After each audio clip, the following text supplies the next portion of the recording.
ماہ محرم الحرام اسلامی مہینوں میں انتہائی عظمت والا اور مقام والا مہینہ ہے۔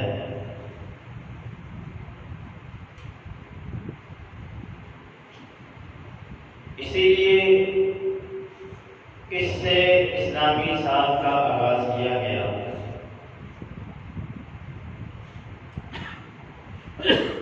اس مہینے کی عظمت اور شان کو مد نظر رکھتے ہوئے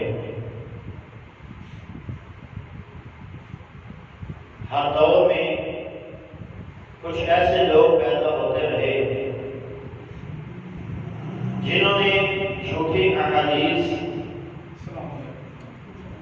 اللہ کے رسول صلی اللہ علیہ وسلم کی طرف منسوخ فرمائی،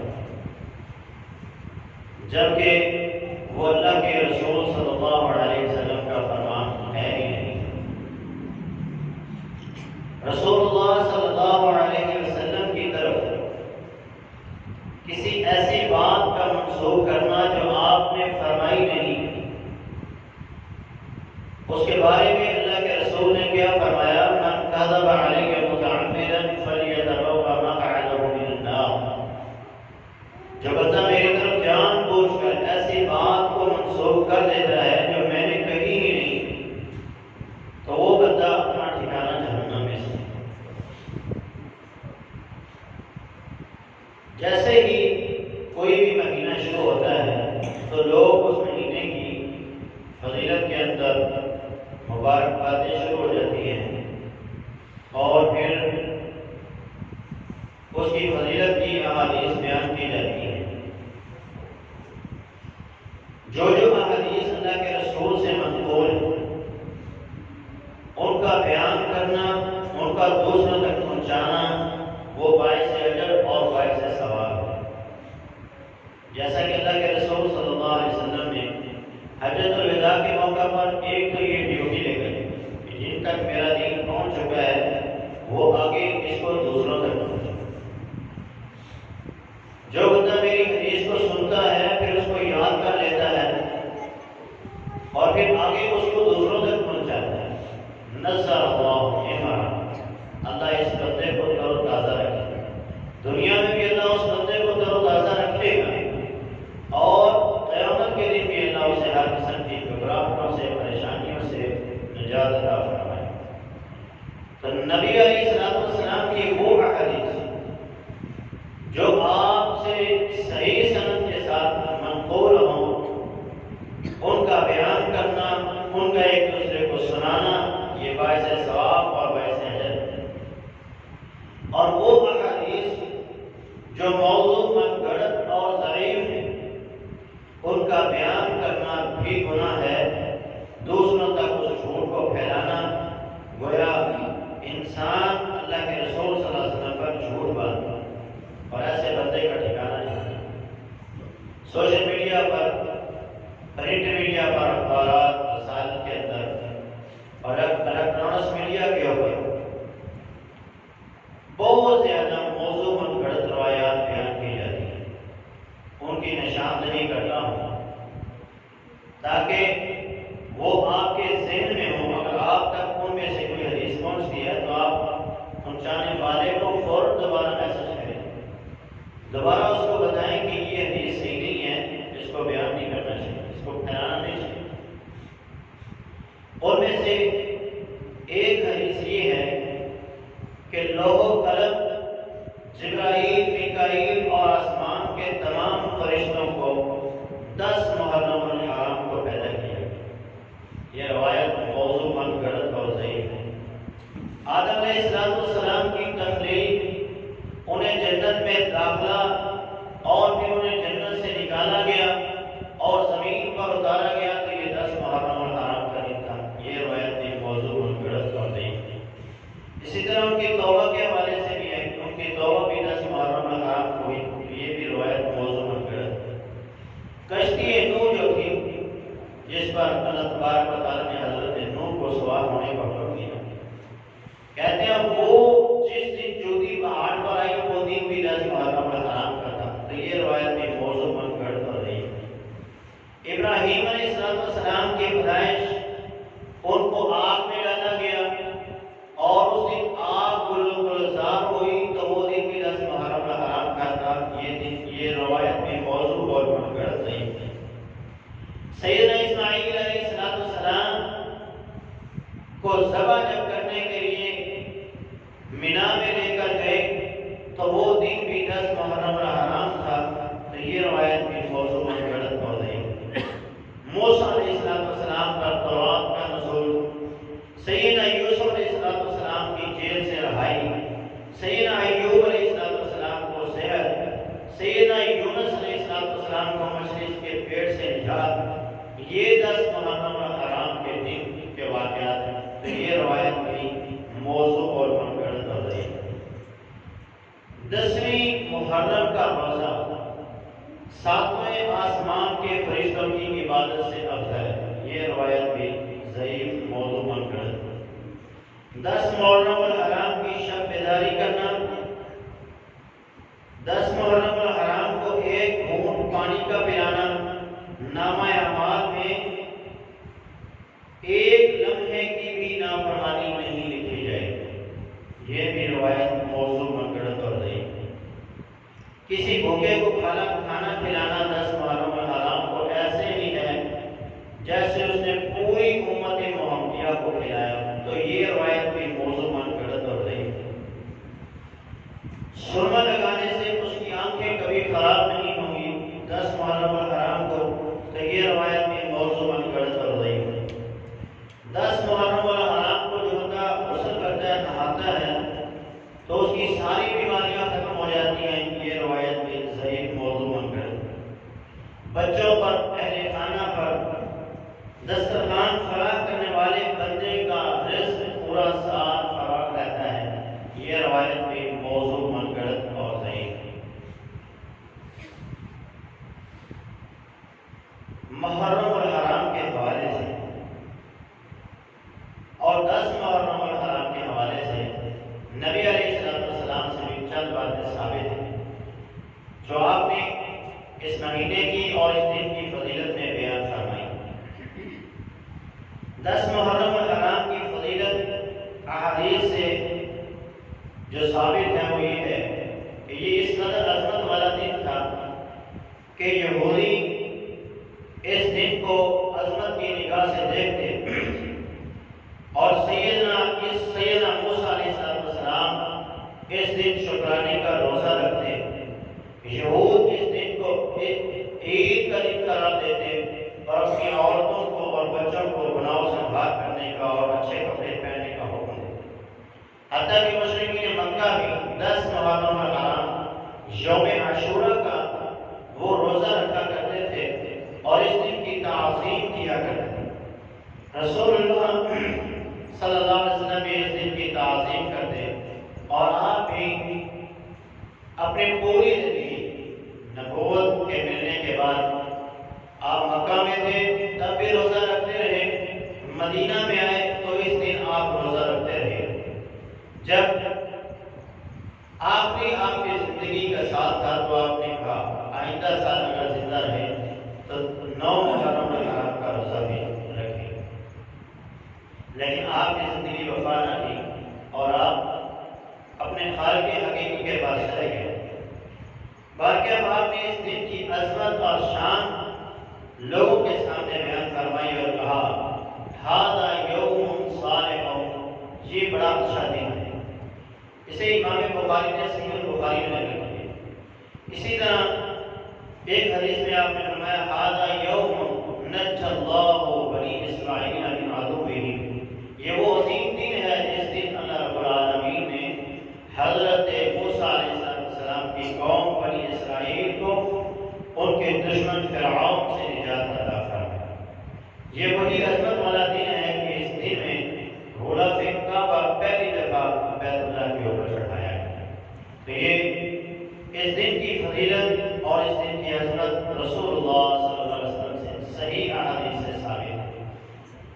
موضوع منفرد احادیث کو بیان کر کے اس دن کی عظمت کو ثابت کرنا، یہ اس دن کی عظمت کو ثابت کرنا نہیں ہے، بلکہ یہ جھوٹ ہے جو ہم اللہ کے رسول صلی اللہ علیہ وسلم کی طرف منسوخ کریں۔ تو صحیح احادیث کو بیان کریں جس کے بیان کرنے میں عظمت شان بھی ہے اور اللہ رب العالمین اجر و ثواب سے بھی نوازا۔ ماہ محرم الحرام کی فضیلت بھی حدیث میں اللہ کے رسول صلی اللہ علیہ وسلم سے ثابت ہے۔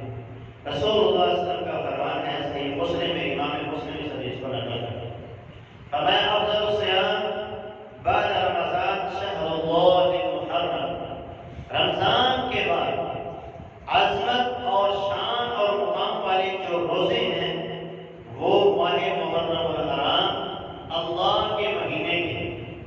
اس میں دو فضیلتیں آپ نے بیان فرمائی کہ رمضان کے بعد سب سے زیادہ فضیلت والے روزے اس مہینے کے، لہذا اس مہینے میں کثرت کے ساتھ آپ روزے رکھ سکتے ہیں، ایک دن چھوڑ کر ایک دن آپ روزہ رکھ سکتے ہیں۔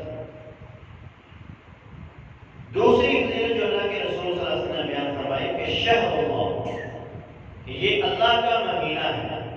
ویسے تو زمین و آسمان کی ایک ایک چیز اللہ کی ہے، جو کچھ اس نے پیدا کیا سب اسی کا ہے، وہی اس کا مالک اور مختار ہے، لیکن ان چیزوں میں سے کچھ چیزیں ایسی ہیں جن کی نسبت خاص اللہ نے اپنی طرف کی ہے۔ جب کسی چیز کی نسبت خاص اللہ اپنی طرف کا لیتا ہے تو وہ چیز اپنی جنس میں تمام چیزوں سے نمایاں ہو جاتی ہے۔ مثال کے طور پر اللہ رب العالمین نے قرآن مجید میں ناقۃ اللہ کہا کہ قوم سمود کو جو اللہ رب العالمین نے اونٹنی معجزے کے طور پہ عطا فرمائی، اللہ نے اسے کہا یہ اللہ کی اونٹنی، حالانکہ زمین کے اندر جتنی بھی اونٹنیاں ہیں، جتنے بھی جانور ہیں، سب اللہ نے پیدا کیے ہوئے ہیں اور وہ اللہ کے ہی ہیں، لیکن اس اونٹنی کو جب اللہ نے کہا یہ اللہ کی اونٹنی ہے تو یہ اونٹنیوں میں سب سے مقام و مرتبے والی اور سب سے نمایاں اونٹنی ہوگی۔ نبی علیہ السلام نے فرمایا میں نے معراج کی رات اس اونٹنی کے قاتل کو دیکھا کہ اللہ رب العالمین نے اس کو جہنم میں اس قدر سزا سے دوچار کیا ہوا ہے کہ اس کی انتڑیاں اس کی کچھ سے باہر نکلی ہوئی ہیں اور وہ اپنی انتڑیوں کے ارد گرد چکر لگا ہے۔ تو یہ اونٹنی کا مقام کرتا ہے کیونکہ یہ اللہ کی اونٹنی ہے، اس کو اللہ نے اپنی طرف منسوخ کیا۔ اسی طرح اللہ نے قرآن میں فرمایا وَعِبَادُ الرَّحْمَٰنِ الَّذِينَ، رحمان کے بندے اللہ کے بندے ہیں تو سارے کے سارے اللہ کے بندے، لیکن جن کو اللہ نے کہا یہ میرے بندے ہیں، یہ رحمان کے بندے ہیں، دنیا میں ان کا مقابلہ ان کی عظمت اور ان کی شان کو کوئی دوسرا بندہ نہیں پہنچ سکتا۔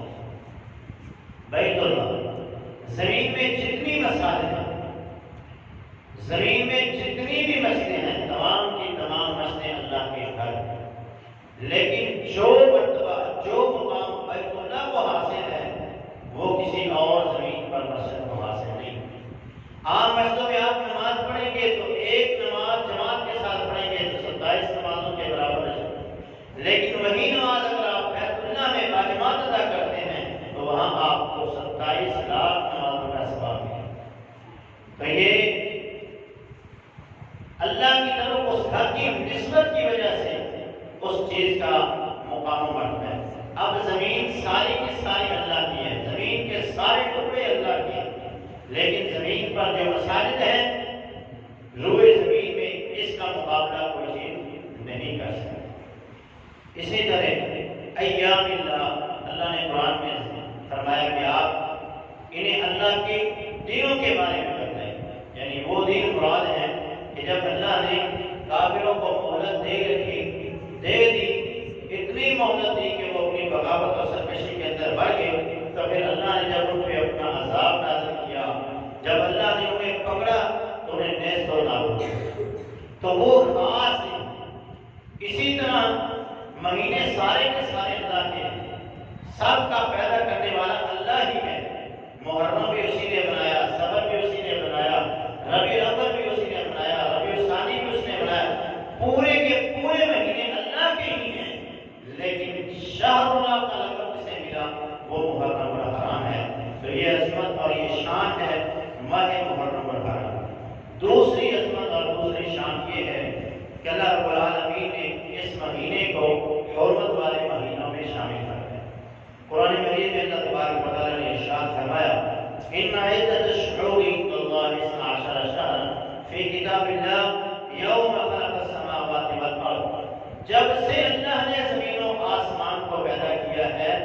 اس وقت سے مہینوں کی، سال کے مہینوں کی گنتی 12 منہا اربعۃ حرم، ان میں سے 4 مہینے حرمت والے ہیں، عظمت، شان اور مقام والے ہیں۔ سیدنا ابو بکر رضی اللہ عنہ فرماتے ہیں یوم النحر، قربانی کے دن خطبہ حجۃ الوداع میں جو اللہ رب العالمین کے پیارے پیغمبر جناب محمد رسول اللہ نے ہمیں جو خطبہ ارشاد فرمایا، اس میں آپ نے فرمایا ان الزمان قد استدار كهيئته یوم خلق السماوات والارض، زمانہ گھومتا ہوا اپنی اسی حالت پر دوبارہ آ گیا کہ جیسے اللہ نے اس کو پیدا کیا تھا۔ منہا اربعۃ حرم، ان میں سے 4 مہینے حرمت والے ہیں، سال کے 12 مہینے اور 12 میں سے 4 حرمت والے ہیں۔ ثلاث متوالیات، 3 ایسے ہیں جو مسلسل ایک کے بعد دوسرا ہے، یعنی ذی القعدہ، ذی الحج اور محرم، اور چوتھا مہینہ رجب کا ہے۔ یہ 4 مہینے حرمت والے ہیں۔ اس قدر ان کی حرمت اور ان کی شان اور مقام ہے کہ مشرکین مکہ بھی ان مہینوں کا ادب و احترام کرتے، اور ان دنوں میں، ان مہینوں کے اندر لڑائی جھگڑا اور قتل و غارت، بدلہ لینا سب کچھ چھوڑ دیتے۔ یہود بھی 4 مہینوں کا احترام کرتے، یہاں تک کہ اس وقت کے جو رہزن اور ڈاکو تھے، چور تھے، وہ بھی اپنے اس کام کو چھوڑ کر ان مہینوں کا ادب و احترام کرتے تھے۔ مگر جب آج ہم اپنے معاشرے کو دیکھیں، پہلے نمبر پر تو ہم کو یہ پتہ ہی نہیں کہ ان مہینوں کا ادب و احترام کیا ہے، ان مہینوں کا مقام و مرتبہ اللہ کے ہاں کیا ہے، ان کا احترام ہم کو کیسے کرنا ہے۔ چوریاں اسی طرح ہو رہی ہیں، ڈاکے ڈالے جا رہے ہیں، قتل و غارت کے بازار اسی طرح گرم ہیں، ہیرا پھیری کے بازار اسی طرح گرم ہیں۔ کوئی مشرکین مکہ جو اللہ کے ساتھ شرک کرنے والے تھے، وہ بھی ان کا احترام کرتے۔ وہ قوم جس سے اللہ ناراض تھا، وہ قوم بھی ان مہینوں کا احترام کرتے۔ مگر آج امت مسلمان اس حد تک گر چکی ہے کہ انہیں علم ہی نہیں ہے کہ ان مہینوں کا احترام ہمیں کیسے کرنا ہے۔ صحابہ نے بھی اللہ کے رسول صلی اللہ علیہ وسلم سے پوچھا یسألونک عن الشہر الحرام قتال فیہ، ہمیں بتلائیے اللہ کے رسول، ان مہینوں میں کیا ہم لڑائی کر سکتے ہیں، قتال کر سکتے ہیں، جہاد کر سکتے ہیں؟ تو قرآن نے کہا قل قتال فیہ کبیر، ان مہینوں میں لڑائی کرنا سخت گناہ ہے، اللہ یہ کہ کافر تمہارے اوپر حملہ کرے، فقاتلوا المشرکین کافۃ کما یقاتلونکم کافۃ، اگر وہ تمہارے اوپر حملہ آور ہوتے ہیں تو پھر دفاعی حکمت عملی کی صورت میں تم اپنا دفاع کر سکتے ہیں۔ اس لیے ان مہینوں کے مقام و مرتبے کو پہچاننا ہے اور ہر قسم کے فتنہ فساد سے، لڑائی جھگڑے سے، موت خرابہ سے اپنے آپ کو بچانا ہے۔ اللہ نے اس آیت میں آگے فرمایا فَلَا تَظْلِمُوا فِيهِنَّ أَنفُسَكُمْ، اے ایمان والو، ان مہینوں کا ادب و احترام یہ ہے کہ تم اپنی جانوں پر ان مہینوں میں ظلم نہ کرو۔ یہ اس کا مطلب قطعا نہیں ہے کہ عام دنوں میں ہم ظلم کر سکتے ہیں اور ان دنوں میں ظلم نہیں کریں، یہ مطلب نہیں ہے، بلکہ یہ تاکید ہے کہ جب یہ دن شروع ہو جائیں تو تمہاری حد المقدور پر یہ ہونی چاہیے، بلکہ تم سے کسی قسم کا کوئی بھی ظلم و زیادتی والا کام نہیں ہونا چاہیے۔ اگر کرو گے تو سزا بڑھ جائے گی۔ مثال کے طور پہ ایک بندہ چوری کرتا ہے کسی کے گھر سے، وہ بھی گناہ ہے، لیکن ایک بندہ چوری کرتا ہے اللہ کے گھر سے، ایک بندہ زنا کرتا ہے اپنے گھر میں، ایک بندہ مسجد میں آ کے کرتا ہے، تو اس کا گناہ بڑھ جاتا ہے۔ اس لیے ان مہینوں کا، عام دنوں میں گناہ بھی ہے، اگر ان مہینوں کے اندر کوئی بندہ ظلم و زیادتی کرتا ہے تو اس کا گناہ اور بڑھ جاتا ہے، اس کا گناہ ڈبل ہو جاتا ہے، اس کی سزا ڈبل ہو جائے گی۔ ظلم کیا ہے؟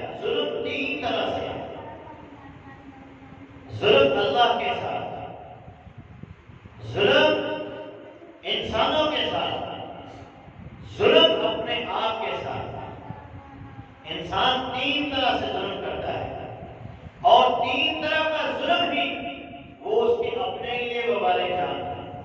اگر وہ اللہ کے ساتھ ظلم کرتا ہے، جیسا کہ رب تعالیٰ نے ارشاد فرمایا ان الشرک لظلم عظیم، بے شک شرک جو ہے یہ ظلم عظیم ہے۔ جو بندہ شرک کا ارتکاب کرے گا، اللہ کے ساتھ اوروں کو شریک بنائے گا، رب کا کھا کر رب کی نافرمانی کرے گا، اللہ کی زمین پر رہ کر اللہ کے حکم حدودی کرے گا، رب کی چھت کے نیچے زندگی گزار کر، رب کا دیا کھا کر، رب کا دیا پی کر، اس کی نعمتوں کو استعمال کر کے اس کی اگر ناشکری کرے گا، دیتا وہ ہے اور حقدار دوسروں کو بناتا ہے، اور اس شان اور عظمت کا حقدار دوسروں کو ٹھہراتا ہے۔ اولاد دینے والا اللہ ہے، اگر کہے مجھے کسی اور نے دیا ہے، فلاں کعبے اور فلاں پیر نے دیا ہے، فلاں قبر والے سے میں نے مانگا تو اس نے مجھ کو دیا ہے، تو وہ گویا اللہ کا حق اللہ کے بندوں کو دے رہا ہے اور اللہ کے ساتھ ان کو شریک بنا رہا ہے۔ اس وقت یہ ظلم ہوگا جو وہ اپنے خالق اور مالک کے ساتھ کرے گا، اور پھر ظلم کی سزا کیا ہے؟ والظالمین اعد لهم عذابا عظیما، عذاب علیما، کہ یہ وہ ظالم ہیں کہ جن کے لیے اللہ نے دردناک عذاب تیار کیا ہے، دردناک عذاب تیار کیا ہے۔ شرک سے ہر صورت پر بچنا ہے، ہر حالت میں بچنا ہے، چاہے یہ حرمت والے مہینے ہوں یا نہ ہوں، ہر وقت آپ نے اپنے عقیدے کو شرک کی برابر سے پاک کرنا ہے۔ اللہ کے رسول صلی اللہ علیہ وسلم نے اس عقیدے کو پاک رکھنے کے لیے سیدنا معاذ بن جبل رضی اللہ تعالیٰ عنہ کو فرمایا تھا کہ اے معاذ میں تجھے وصیت کرتا ہوں۔ سیدنا معاذ کہتے تھے اوصانی خلیلی، میرے خلیل نے، میرے حبیب نے، میرے پیارے نے مجھے یہ وصیت کی، ان قتلت او قطعت او قتلت، تجھے کاٹ دیا جائے، تجھے قتل کر دیا جائے، تجھے آگ میں جلا دیا جائے، لا تشرک باللہ شیئا، تمہیں اللہ کے ساتھ ذرہ برابر بھی شرک نہیں کرنا، ذرہ برابر بھی شرک نہیں کرنا۔ اگر ذرہ برابر بھی شرک ہو گیا تو ٹھکانہ جہنم ہے، ہمیشہ ہمیشہ کے لیے جنت حرام اور جہنم اس کا ٹھکانہ ہوگا۔ رسول اللہ صلی اللہ علیہ وسلم نے بنی اسرائیل کے دو بندوں کا واقعہ بیان فرمایا۔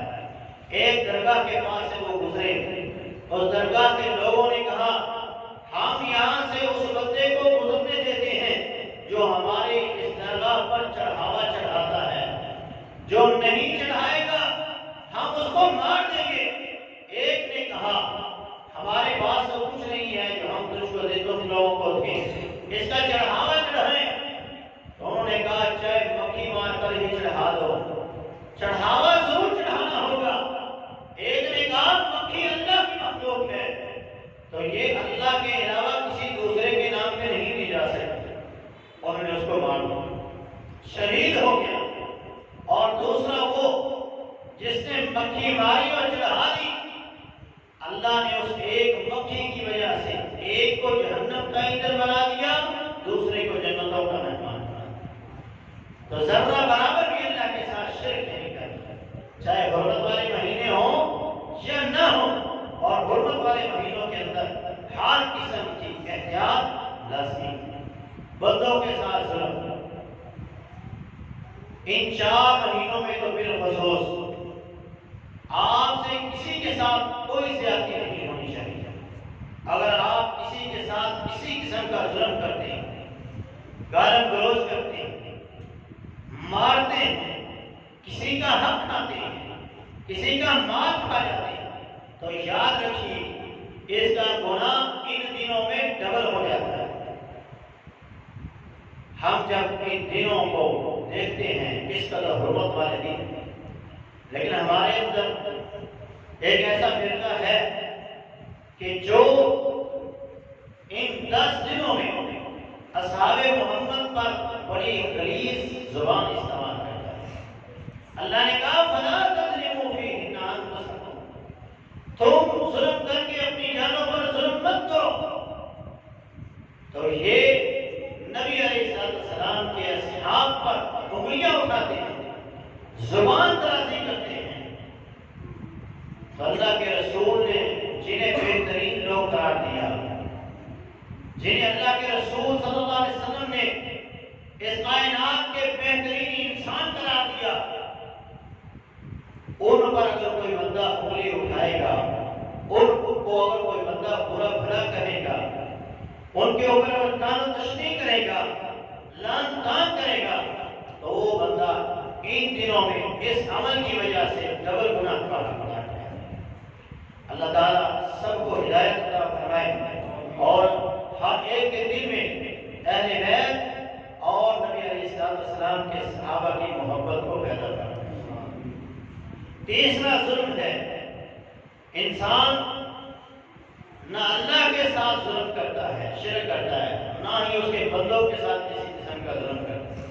کچھ ایسے گناہوں کا ارتکاب کرتا ہے جس کا صرف اس کی ذات کے ساتھ تعلق ہے، نماز نہیں پڑھتا، اس کی تنہائی، اس کی راتیں، اس کی مجلسیں وہ پاک نہیں ہیں، گناہوں سے بھری ہوئی ہیں، تو وہ سمجھے کہ ان دنوں میں اس کا گناہ ڈبل ہو رہا ہے۔ تو اس لیے ہر بندے کو چاہیے کہ وہ نمازوں کی پابندی کرے۔ اگر اس کی تنہائیاں صاف نہیں ہیں، راتیں پاک نہیں ہیں، تو وہ ان کو پاک کرے۔ ہر قسم کے گناہ سے وہ اپنے آپ کو بچانے کی کوشش کرے۔ اگر بچائے گا تو اللہ کے قریب ہوتا جائے گا، اور اگر نہیں کرے گا تو ان دنوں میں اس کے ان گناہوں کا عذاب اور سزا جو ہے وہ بڑھ جائے گی۔ گناہ کیا ہے؟ نبی علیہ السلام نے فرمایا الاسم ما حاق فی صدرک وقرئت ان یطلع علیہ الناس۔ یاد رکھو وہ چیز گناہ ہے کہ جب تم کرو اور تمہارے دل میں یہ کھٹکا پیدا ہو جائے، ڈر لگے کہ لوگوں کو پتہ لگے گا تو کیا ہوگا، سمجھ لو وہ گناہ۔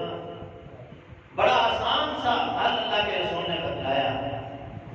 چوری کرتے ہوئے بندے کو ڈر ہوتا ہے لوگوں کو بتانا چاہتا ہے، شراب پی رہا ہے، کوئی غلط کام کر رہا ہے، تو اس کو یہ ڈر ہوتا ہے کہ لوگوں کو بتانا چاہتا ہے۔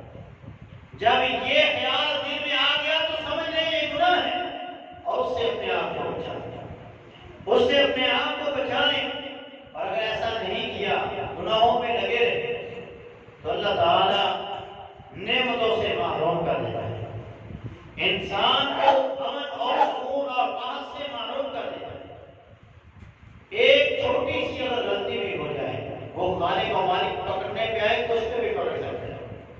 اللہ تعالیٰ نے آدم علیہ السلام کو صرف اتنی بات کہی وَلَا تَقْرَبَا هَٰذِهِ الشَّجَرَةَ فَتَكُونَ مِنَ الظَّالِمِينَ۔ اس درخت کے قریب مت جانا، اگر قریب گئے تو ظالموں میں سے ہو جاؤ۔ تو سیدنا آدم علیہ السلام سے یہ لغزش، یہ بھول ہو گئی، اللہ تبارک و تعالیٰ نے جنت جیسی عظیم نعمت سے محروم کر دیا اور زمین پر اتار دیا، کہا خود محنت کرو، کھاؤ۔ اللہ نے کس قدر راحت اور سکون دیا تھا، آتا اس جنت میں رہو، کھاؤ پیو جو دل کرتا ہے، جیسے مرضی زندگی گزارو، لیکن اس کے قریب نہیں جائے۔ ایک غلطی کی وجہ سے جنت چھن گئی، دنیا میں آ گئے، محنت مشقت کرنے کے بعد زندگی گزاری اور اپنی زندگی کے دنوں کو پورا کیا۔ اسی طرح اگر ہم بھی گناہوں سے اپنے آپ کو بچائیں گے تو اللہ کی نعمتیں ہمیشہ رہیں گی، اور اگر گناہوں کے اندر لگے رہیں، باز نہ آئے، راتوں کو بھی گناہ، دن کو بھی گناہ، ہر وقت اپنی نافرمانی پہ لگے رہے، تو پھر یاد رکھیے اللہ نعمتوں سے محروم کرتا جائے، پھر رزق کی بھی کمی ہوگی، پھر امن کی کمی بھی ہوگی، سکون کی کمی بھی ہوگی، پھر ٹینشن نہیں ہوگی، زندگی عذابات سے دچار ہو جائے گی۔ اس لیے گناہوں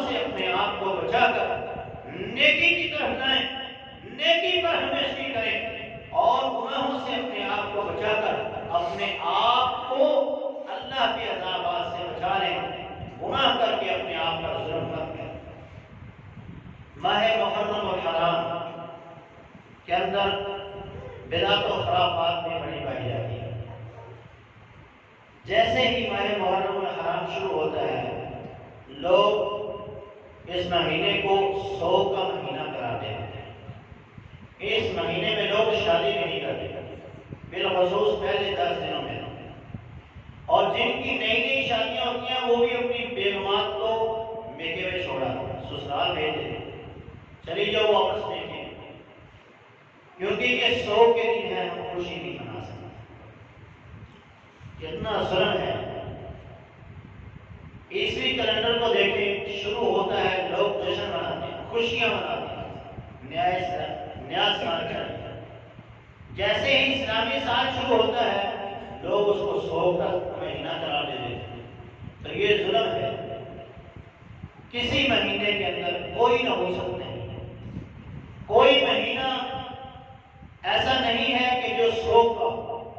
اسلام نے جو ہمیں سوگ کا تصور دیا ہے وہ کیا ہے؟ سیدہ ام حبیبہ رضی اللہ تعالی عنہا فرماتی ہیں، یہ نبی علیہ السلام کی بیوی، ان کا باپ ابو سفیان فوت ہو، 3 دن گزرنے کے بعد انہوں نے خوشبو منگوائی اور لگائی، اور فرماتی ہیں مجھے اس خوشبو کے لگانے کی ضرورت نہیں تھی، لیکن میں نے اس لیے لگائی ہے تاکہ تمہیں پتہ چل جائے کسی مرد اور عورت کے لیے 3 دن سے اپنے کسی پیارے کی وفات سے زیادہ سوگ نہیں ہے، سوائے اس عورت کے جس کا شوہر فوت ہو گیا اور وہ 4 ماہ 10 دن تک سوگ میں رہے۔ اس کے علاوہ کسی کے لیے 3 دن کے بعد سوگ نہیں۔ تو اسلام نے جو سوگ کا تصور دیا ہے وہ 3 دن سوگ کا تصور ہے۔ سوگ اس لیے مناتے ہیں کہ اس میں 10 محرم الحرام کو سیدنا حسین رضی اللہ عنہ کو مظلومانہ شہید کیا۔ آپ کی شہادت بالکل مظلومانہ ہے، ظلم تھا جو آپ پہ کیا گیا، لیکن شہادت ایک عظیم رتبہ ہے، یہ مومن کے لیے ایک اعزاز ہے۔ مومن اس پہ خوش ہوتا ہے کہ اللہ نے اسے شہادت کی موت نصیب کی۔ نبی علیہ السلام کے بارے میں احادیث میں آتا ہے، آپ ارشاد فرماتے ہیں ثم اقتل ثم احیا ثم اقتل ثم احیا، مجھے اللہ کے راستے میں شہید کیا جائے پھر زندہ کیا جائے، پھر شہید کیا جائے پھر زندہ کیا جائے، پھر شہید کیا جائے پھر زندہ کیا جائے۔ گویا آپ اس کی آرزو کرتے تھے۔ سیدنا عمر فاروق دعا کرتے تھے اللہ مجھے شہادت کی موت نصیب فرما اور اپنے رسول کے شہر میں نصیب فرما۔ سیدنا جعفر طیار رضی اللہ تعالیٰ عنہ جنگ موتا میں ان کی شہادت ہوتی ہے کہ جسم پر 80 زخم آتے ہیں، دونوں بازو کٹ گئے۔ تو ان کی بہن نے اللہ کے رسول سے پوچھا میرا بھائی کہاں ہے؟ تو آپ نے فرمایا میں نے اس کو دیکھا کہ وہ جنت میں اللہ نے اسے 2 پر عطا کیے ان کے بازوؤں کے بدلے میں، اور وہ پروں کے ساتھ جنت میں اڑتا ہے۔ تو یہ اعزاز ہے۔ سیدنا خالد بن ولید رضی اللہ عنہ ساری زندگی میدان جہاد میں تھے، لیکن موت بستر آئی تو روتے ہوئے دنیا سے جا رہے کہ مجھے شہادت کی موت نصیب کی۔ تو یہ ایک اعزاز ہے جو اللہ رب العالمین اپنے بندوں کو عطا فرماتا ہے۔ کیسا اعزاز ہے؟ سیدنا جابر رضی اللہ عنہ کے رسول کے پاس فرماتا اللہ کے رسول مجھے بتلائیے میرے باپ کے ساتھ اللہ نے کیا سلوک کیا ہے؟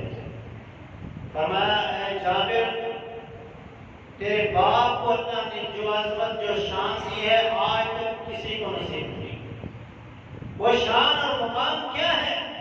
فرمایا اللہ نے سارے پردے اٹھا دیے اور اپنے سامنے اٹھا کے کہا اے عبداللہ کیا چاہتا ہے، تیری خواہش کیا ہے؟ کہا اللہ ایک مرتبہ دنیا میں بھیج دے۔ اللہ نے کہا اس کے علاوہ جو خواہش کرے گا تیری خواہش کو پورا کیا جائے۔ تیرے باپ کے علاوہ آج تک کسی کو اللہ نے اپنے سامنے بٹھا کر بات نہیں کی۔ یہ اعزاز اللہ نے تیرے باپ کو عطا کیا، اور یہ اعزاز کیوں ملا؟ کیونکہ انہیں اللہ رب العالمین نے شہادت کی موت نصیب کی۔ تو شہادت اعزاز ہے، شہادت یہ اعزاز ہے، اس پہ رونا دھونا نہیں ہوتا۔ نبی علیہ السلام کے چچا امیر حمزہ رضی اللہ عنہ کو شہید کیا گیا اور انتہائی مظلومانہ شہید کیا گیا۔ ناک کاٹ دیے گئے، کان کاٹ دیے گئے، زبان کاٹ دی گئی، ہونٹ کاٹ دیے گئے، جسم کی اعضاء کو کاٹ دیا گیا، مسنا کر دیا گیا، جنہیں اللہ کے رسول نے خود کہا کہ یہ سید الشہداء، میری امت کے جتنے شہید ہوں گے سب کے سردار سیدنا حمزہ رضی اللہ عنہ۔ تو 100 کا اسلام نے جو صبر دیا ہے وہ وفات کے بعد ملتا ہے، یہ بھی یاد رکھیے۔ اور ہمارے یہاں جو شوق منایا جاتا ہے یہ 10 دن پہلے شروع ہوتا ہے، اور جیسے ہی وہ وفات کا دن اور شہادت کا دن آتا ہے سیدنا حسین کا، تو حلوے کھیرے کھا کر، سبیلے لگا کر، موج مستی کر کے سب کچھ اڑا اڑا کے اپنے اپنے گھروں کو دوڑ جاتے ہیں۔ تو اسلام نے وفات سے پہلے 100 کا تصور نہیں کیا، بعد میں تصور کیا، اور بعد میں بھی صرف 3 دن کا 100 کا تصور کیا۔ اور جو ہمارے یہاں 100 منایا جاتا ہے یہ بھی بالکل غلط ہے۔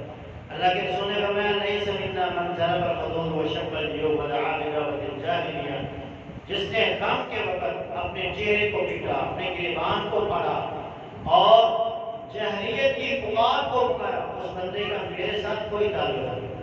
آپ نے فرمایا سلطان مقبوضان نے پھر دنیا والآخرہ، 2 آوازیں دنیا اور آخرت میں مقبوض ہیں، ان پر اللہ ناراض ہوتا ہے۔ النیحۃ والغنا، ایک غم کے وقت نوحہ کی آواز ہے اور ایک خوشی کے وقت غنا گانے کی آواز ہے۔ یہ دونوں آوازیں ایسی ہیں کہ ان پر اللہ دنیا میں بھی ناراض ہوتا ہے اور قیامت کے دن بھی ناراض ہوتا ہے۔ اللہ کے رسول صلی اللہ علیہ وسلم نے انا بری ممن خلق وسلق وخرق، اس بندے سے میرا کوئی تعلق نہیں جس بندے نے غم کے وقت اپنے سر کو اڑوا دیا، جس بندے نے غم کے وقت اپنی آواز کو بلند کیا، جاہلیت کی پکار کو پکارا، وہ خرق اور اپنے کپڑوں کو پھاڑ دیا۔ اب آپ دیکھیں کہ یہ محبت کا اظہار نہیں ہے، بلکہ اللہ کے رسول صلی اللہ علیہ وسلم اس بندے سے اپنا تعلق توڑ رہے ہیں۔ آپ نے فرمایا لوگوں یاد رکھنا میری امت میں جاہلیت کے کچھ کام باقی رہیں گے، وہ کام کون سے ہیں؟ ایک نوحہ ہے، وہ میری امت میں باقی رہے گا۔ ایک آپ نے فرمایا الفخر بالانساب والطعن بالانساب، اپنے خاندان پر فخر، دوسرے کے خاندان کو حقیر، والاستسقاء بالنجوم، ستاروں سے پانی طلب کیا جائے گا، والنیحۃ نوحہ کیا جائے گا۔ آگے آپ نے فرمایا اذا لم تتب قبل موتها، جب کوئی عورت، یعنی یہ زیادہ بیماری عورتوں میں پائی جاتی ہے، لیکن ہمارے یہاں ایک فرقہ ہے جس میں مردوں میں بھی یہ بیماری پائی جاتی ہے، تو آپ نے فرمایا جب تک وہ اپنی موت سے قبل توبہ نہیں کرے گا تو قوم یوم القیامہ، قیامت کے دن جب وہ کھڑا ہوگا، وعلیہا سربال من قطران، اس پہ گندک کی قمیض ڈالی جائے گی، اسے اس کے جسم پر گندک کی قمیض ڈال کے اس پہ خارش کی قمیض ڈال دی جائے گی، گویا اس کو خارش کی بیماری قیامت کے دن لگا دی جائے گی۔ سیدنا حسین رضی اللہ عنہ نے بھی اس چیز سے منع فرمایا، جو جب آپ کی شہادت کا دن آیا 10 محرم الحرام کو، سیدنا حسین رضی اللہ عنہ نے اپنے خاندان کی عورتوں کو اور اپنے قبیلے کی عورتوں کو جو آپ کے ساتھ تھیں انہیں آپ نے مخاطب کر کے کہا اوصیکن، میں تم سب کو یہ وصیت کرتا ہوں، اذا انا قتلت، جب مجھے قتل کر دیا جائے، شہید کر دیا جائے، فلا تشققن علی جیبا، تو تم لوگوں نے اپنے گریبانوں کو پھاڑنا نہیں ہے، ولا یلتمن علی خدا، اور نہ ہی اپنے رخساروں پہ تھپڑ مارنے ہیں، ولا تختشن علی وجہها، اور نہ ہی اپنے چہرے پہ تھپڑ مارنے ہیں، یعنی نوحہ کرنے سے، پیٹنے سے سیدنا حسین نے خود منع کر دیا۔